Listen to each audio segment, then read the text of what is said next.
25절에서 27절까지 말씀입니다.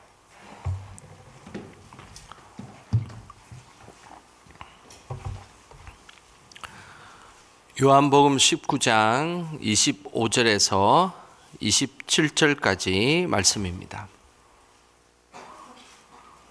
우리 한 목소리로 말씀 읽겠습니다. 예수의 십자가 곁에는 그의 어머니와 이모와 글로바의 아내 마리아와 막달라 마리아가 섰는지라. 예수께서 자기의 어머니와 사랑하시는 제자가 곁에 서 있는 것을 보시고 자기 어머니께 말씀하시되 여자여 보소서 아들이니이다 하시고 또 그 제자에게 이르시되 보라 내 어머니라 하신대 그때부터 그 제자가 자기 집에 모시니라. 아멘.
께서 십자가에 죽으시는 그 순간 마음이 찢어지고 있는 자신의 어머니 마리아를 바라보았습니다.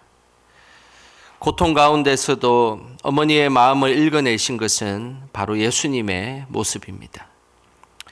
예수님은 자신의 고통 속에서도 타인의 고통을 바라보시며 그 아픔을 이해하시는 분이십니다. 우리도 살아가면서 타인의 아픔과 고통을 볼 때가 있습니다. 그런데 그 고통과 아픔을 우리의 것으로 받아들이지 못하고 늘 우리는 방관자처럼 그리고 구경꾼처럼 바라볼 때가 많습니다.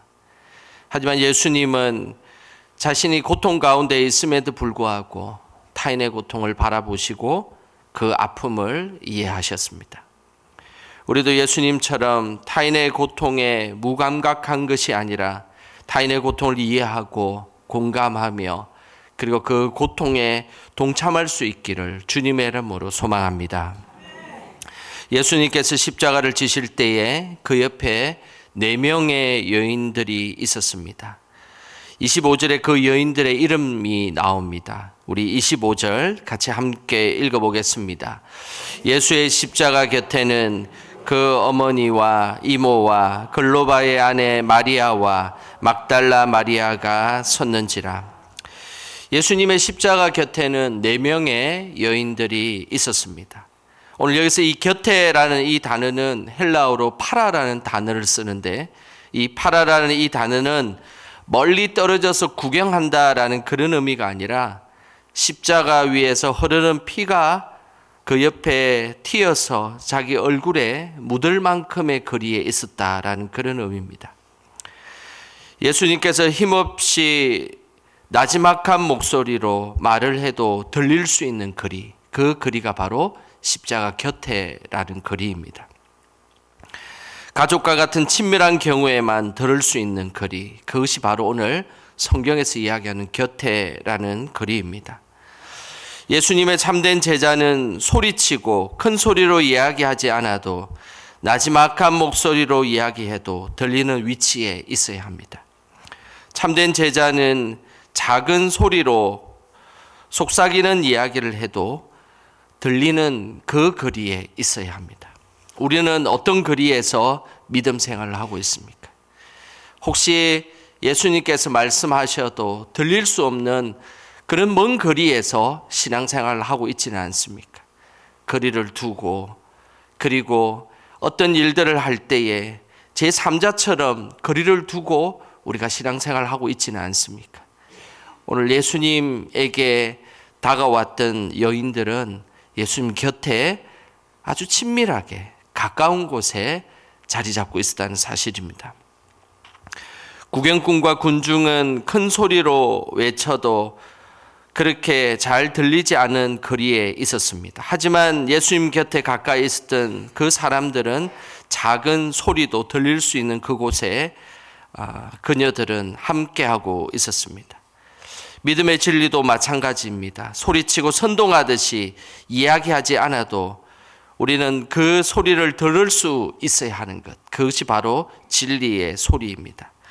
나지막하게 말씀하시는 그 진리의 말씀을 마음속 깊은 곳에서 굳이 우리가 큰 소리로 아멘하지 않아도 나지막하게 마음 깊은 곳에서 아멘이 울려 퍼지는 아멘을 들을 수 있다면 우리는 진정한 하나님 앞에 제자가 된다는 사실을 기억하셔야 합니다.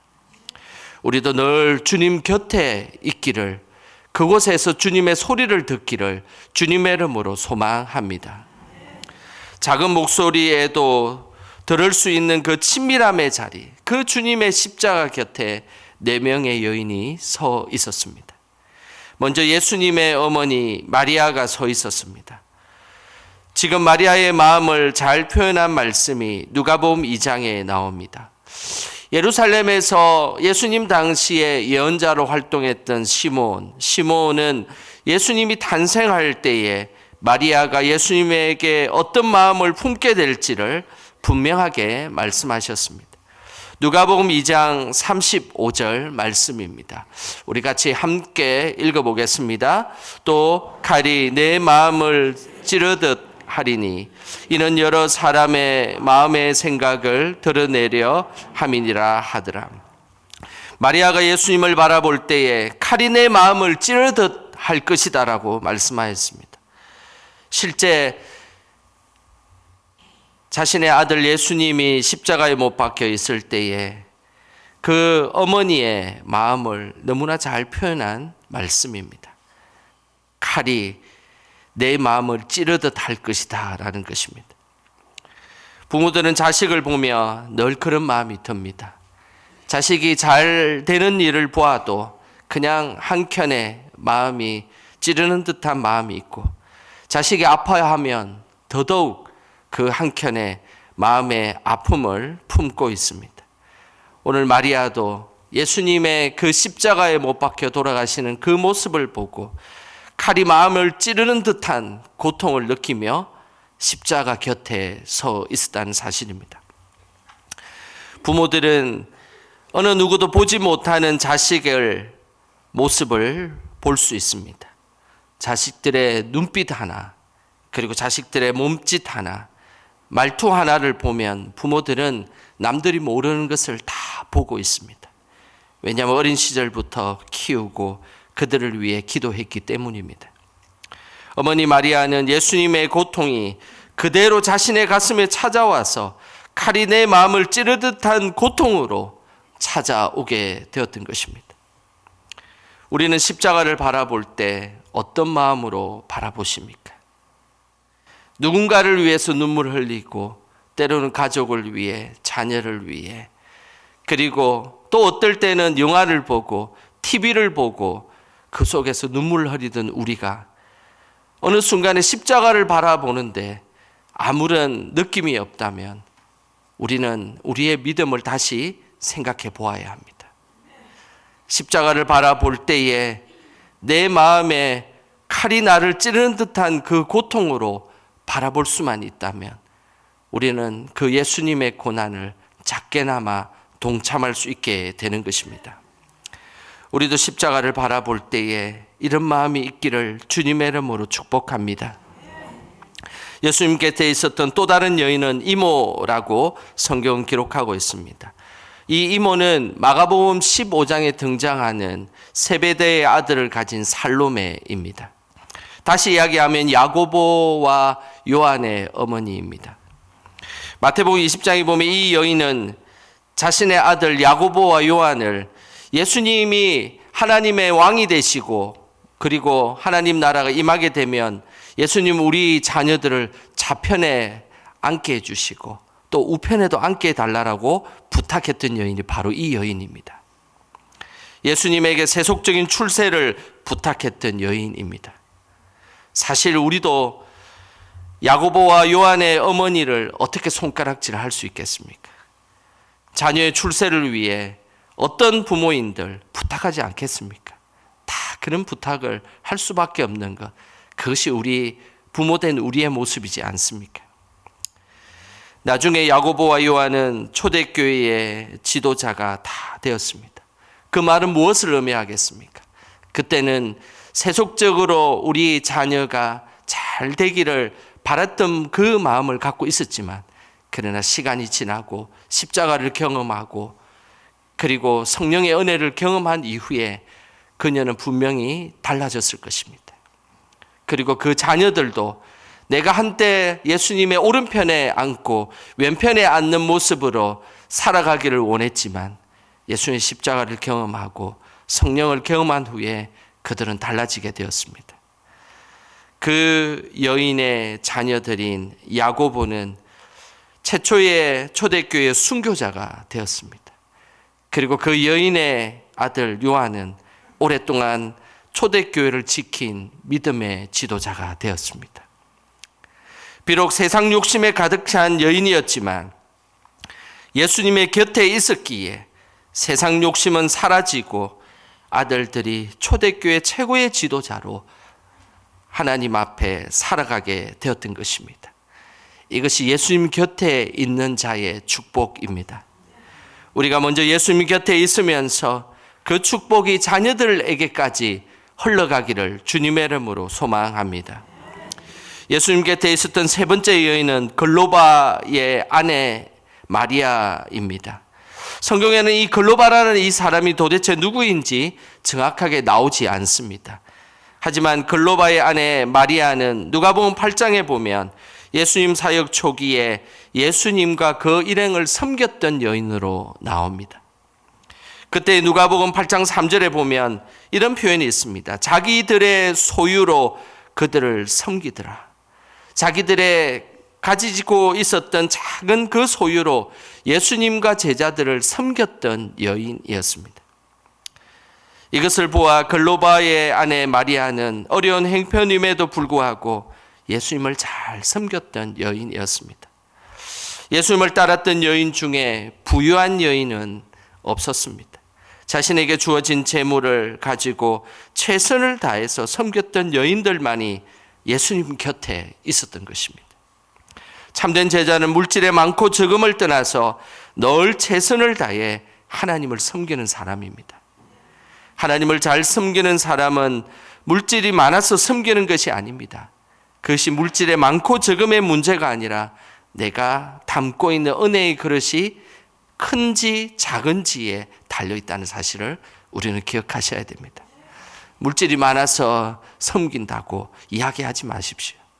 그리고 물질이 없어서 섬길 수 없다라고 그렇게 하소연하지 마십시오. 단지 우리의 믿음의 그릇이 크고 작을 뿐이라는 사실을 기억하셔야 합니다.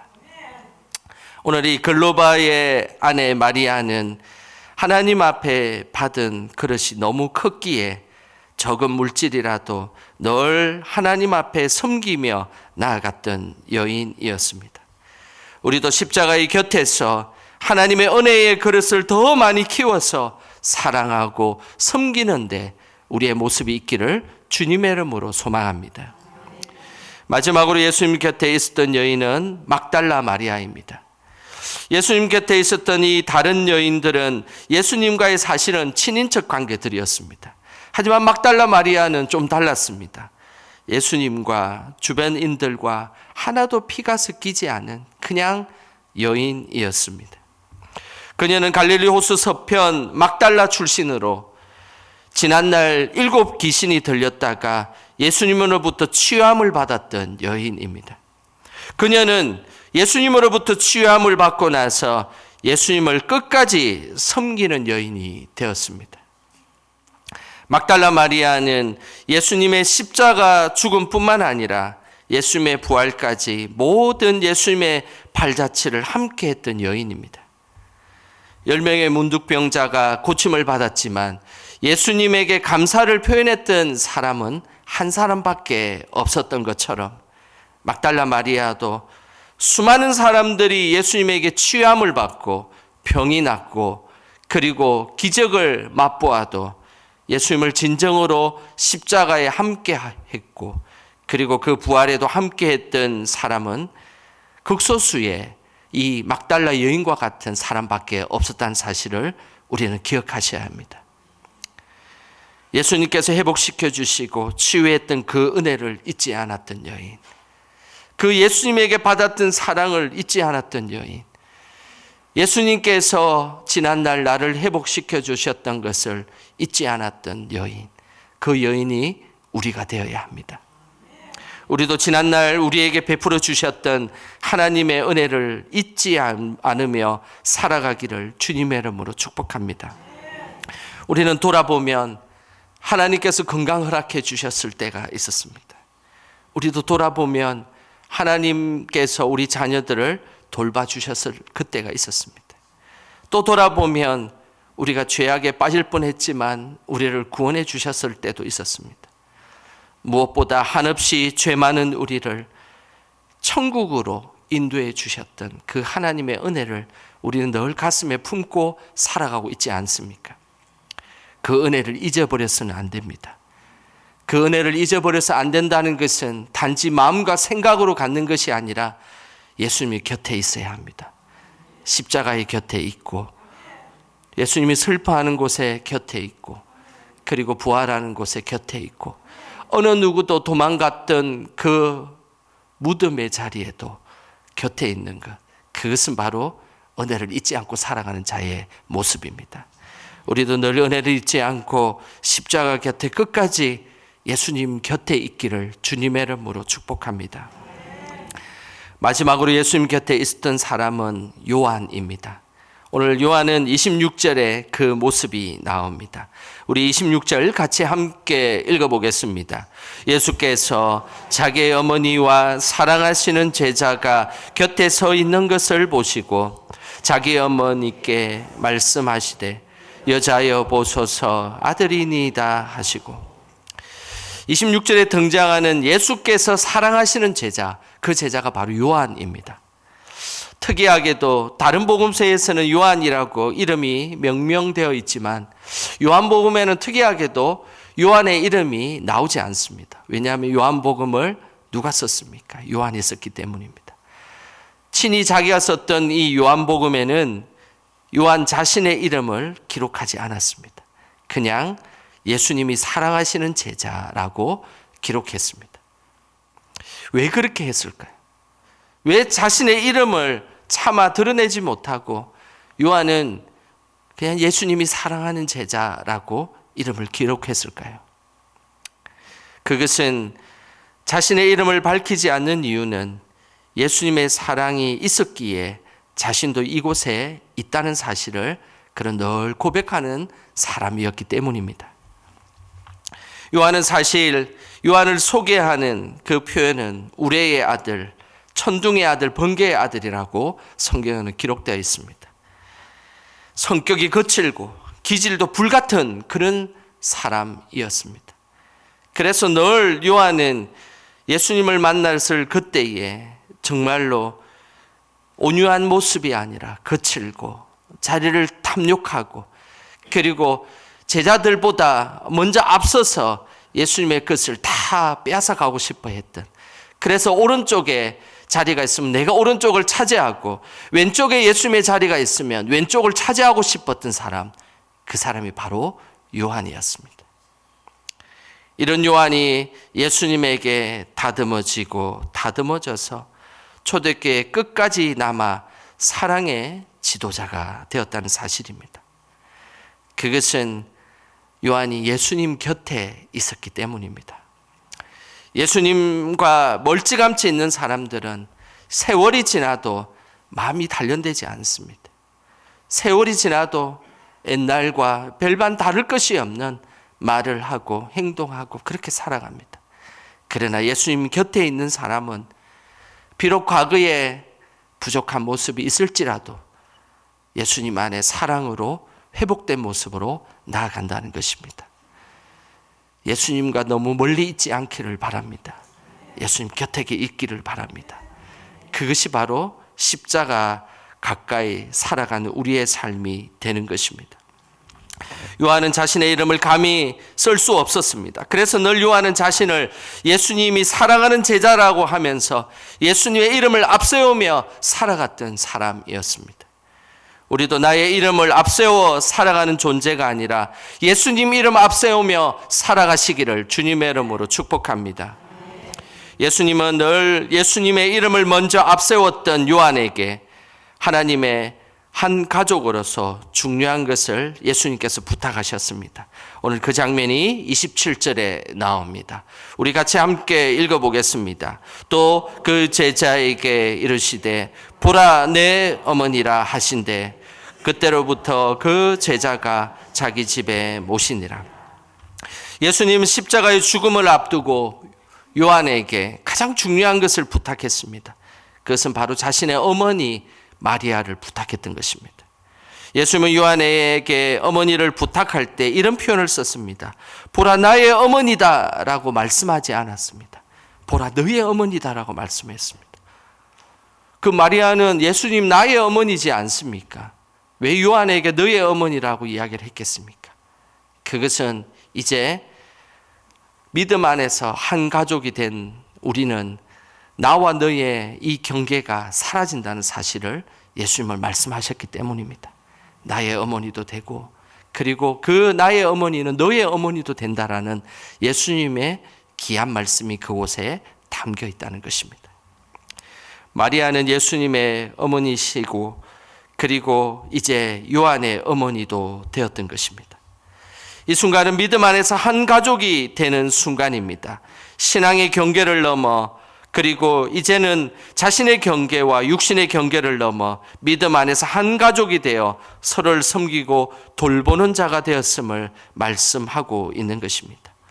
요한은 그때부터 자신의 집에서 예수님의 어머니 마리아를 자신의 어머니처럼 평생 모시며 살았던 것입니다. 우리에게는 이런 믿음의 가족들이 있습니까? 나를 대신하여 가족을 맡기고 부탁할 만한 그런 가족들이 있으십니까? 우리가 잘 아는 함석헌 선생님의 시 중에 그대 그런 사람을 가졌는가의 시 첫 소절은 이렇게 시작합니다.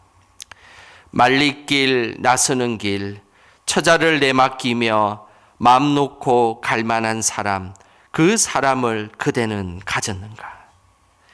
먼 길 떠날 때에 정말로 처자식을 마음 놓고 맡길 수 있는 그런 믿음의 형제, 믿음의 자매가 여러분에게 있습니까? 저는 정말로 먼 길을 나설 때에 처자식을 마음 놓고 맡길 수 있는 그 사람이 우리 교회에 다 있기를 주님의 이름으로 축복합니다. 전도서 4장 12절에 이런 말씀이 있습니다. 우리 같이 함께 읽어보겠습니다. 한 사람이면 패하겠거니와 두 사람이면 맞설 수 있나니 세 겹줄은 쉽게 끊어지지 아니하느니라. 한 성도는 혼자 있다가 패할 수 있습니다. 넘어질 수 있고 실망할 수 있습니다. 하지만 두 성도가 합쳐지면 무슨 일이든 맞설 수 있습니다. 더 나아가 세 성도가 기도하면 결코 믿음이 끊어지지 않을 것입니다. 우리가 그렇게 믿음의 한 가족이 될 때에 하나님은 이 땅에 하나님 나라를 우리 영광교회를 통하여 이루시게 될 것입니다. 예수님 곁에 있었던 4명의 여인과 요한은 예수님 안에서 한 가족이 되었습니다. 이들은 예수님과 가장 가까운 곳에 자리 잡고 있었다는 사실을 꼭 기억하시길 바랍니다. 무슨 일을 하면 방관자처럼 그리고 구경꾼처럼 참여하지 못하는 자들이 아니라 늘 예수님 곁에서 예수님의 가장 귀한 이야기를 듣고 우리도 예수님에게 귀한 걸 부탁하고 예수님도 우리에게 귀한 걸 부탁하며 그렇게 서로 사랑하며 서로의 것을 나누는 것, 그것이 바로 피를 나눈 형제보다 더 진한 하나님 안에서 한 가족이 되는 방법입니다. 우리도 항상 십자가 곁에서 한 가족처럼 사랑하고 섬기는 영광의 공동체가 다 되기를 주님의 이름으로 축원합니다. 이 시간 우리 찬양하는 시간 갖겠습니다.